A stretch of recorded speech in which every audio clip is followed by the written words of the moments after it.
Hello, everyone, and welcome back to Soren Review. And today we're going to be talking about the very controversial, though yet very exciting, NASCAR Darlington race, the Goodyear 400. First, before we get started, remember you can use code SOREN72 to get free shipping on all orders $30 or more when you order from Circle B Diecast. That's code SOREN72. Use that code at checkout. Now, this Darlington race was a very fun one. It had the most DNFs this season. It had we had multiple different leaders.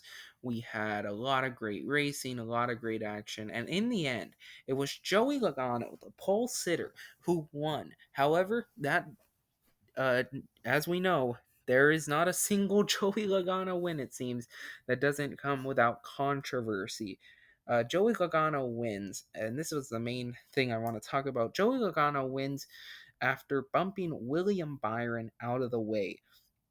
William Byron was took the lead with about 24 to go or so, after a late race restart, and he was pulling away. Though towards about the last 8 or so laps, Joey Logano closed in. He got right up to the 24, and then with 2 laps to go, didn't even make an attempt to pass him, just bumped him out of the way and put William Byron into the wall. William Byron ended up finishing 13th because of it. But Joey Logano breaks a over a season long winless streak to win at Darlington, his first ever career win at Darlington, and his 28th in his career. It was a dirty move. I'm gonna say it straight out, and you can say that I have bias, because I'm not a huge Joey Logano fan, but I think it was a bit of a dirty move. But we'll talk about that in a moment. But after the race, Joey Logano said that it was because of uh, retaliation from earlier in the race. Uh, from what I saw, uh, heard, I don't recall what he was talking about, but on the restart, which got William Byron the lead, Byron kind of squeezed Logano up into the wall. I don't recall if Logano ever hit the wall or not. I'd have to go back and watch, but that's the reason why Logano him in the wall. When Byron was interviewed, he said that he couldn't race anyone without moving them out of the way. He also called Logano an idiot and a moron. And then in a interview for MRN, I believe he called him an effing idiot and other expletives. But this is just a controversial win. We know Joey Logano is an aggressive driver, and we know he's not afraid to use the chrome horn against his rivals. I think what irks me, though, about this win is that Joey Logano didn't make an attempt to pass him. He simply bumped him and put him in the wall. Didn't even try to get to his inside or try to pass him clean. And I think that's what irks me is even if it was retaliation, it's just you gotta at least make somewhat of an attempt to pass him clean, or at least not put him in the wall. And I think what irks me even more is that it wasn't like it was the final corner of the race. Like that was his last chance. It was either move him or finish second. He still had a whole nother lap. It was still two to go. So I understand, he was definitely you know, with how difficult it was to pass today, I'm sure there was a lot of urgency to get around Byron, especially with the third place car at the time, Tyler Reddick, who was only a few tenths behind Joey Logano, who I'm sure Logano wanted to get past Byron. It's just frustrating. Joey Logano also has not had the greatest season, so I'm sure he was very hungry for a win, and it is what it is. He locks himself into the playoffs. Byron's also locked in the playoffs, so that's lucky for him. Let's talk about the race results, though, more in depth, as I pull it up myself. Uh, Tyler Reddick finishes second. He was fast, kind of low in the back half of the top 10, fell towards the middle portions of the race, outside the top 15, and then he got really lucky playing a pitch strategy with 30 to go or 30 some to go. A caution came out, allowed him to recycle up to the front, stayed up front. Definitely did not have, I don't think, the winning car, but he gets a nice second place finish. Justin Haley, third place finish. It's his first top 10 and first top 5 of the season. It's his second top 5 of his career. It's, of course, his win being the other. But just a great run for Justin Haley. He also cycled through, I think, through some pit stops.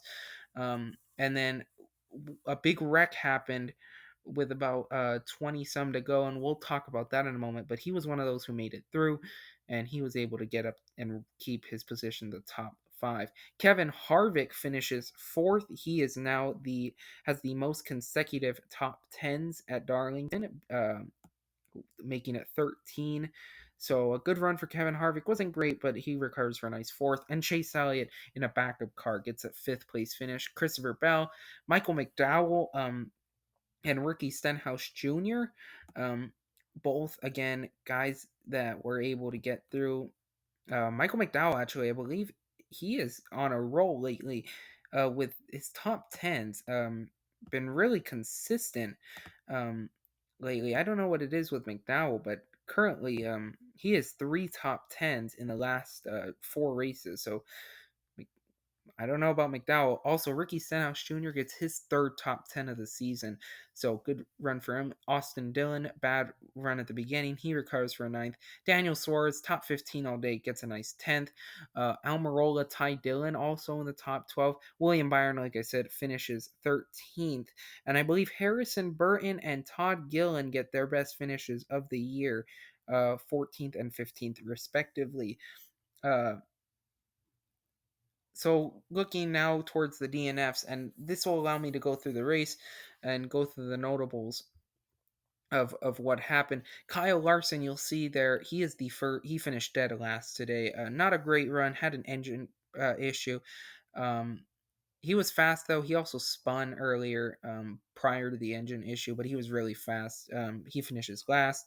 LaJoy hit the wall. Brad Keselowski hit the wall as well and collected Kyle Busch. That took them both out.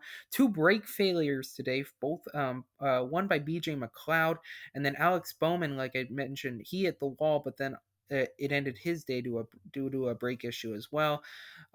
Ross Chastain on a restart at the end of stage 2 restarted from the lead. He was probably one of the fastest cars.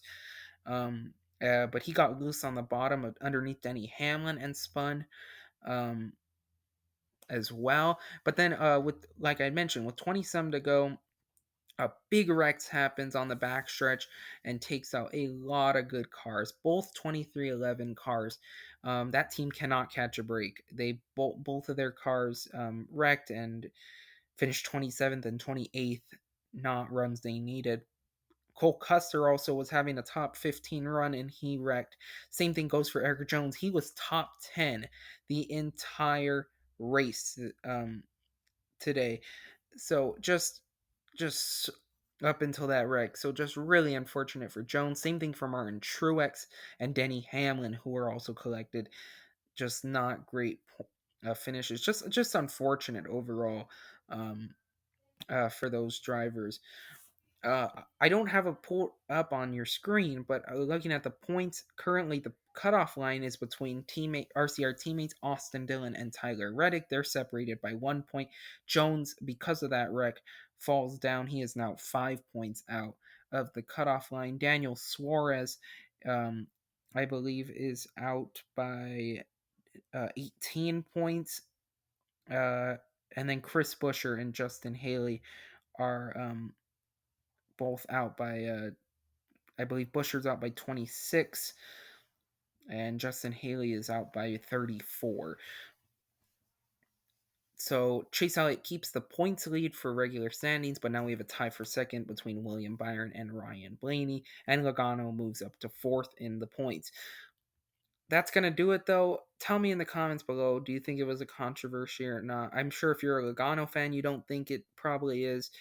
If you're a William Byron fan, you know it was a dirty move. And who knows? I think it was a bit of a dirty move by Logano, but I think it's up to everyone's opinion. But that's going to do it for this video. Remember, you can use code Soren72 to get free shipping on all orders. $30 or more when you order from Circle B Diecast. That's code Soren72. Also, follow me on Twitter at ReviewSoren. Thank you so much for watching, everyone, and goodbye.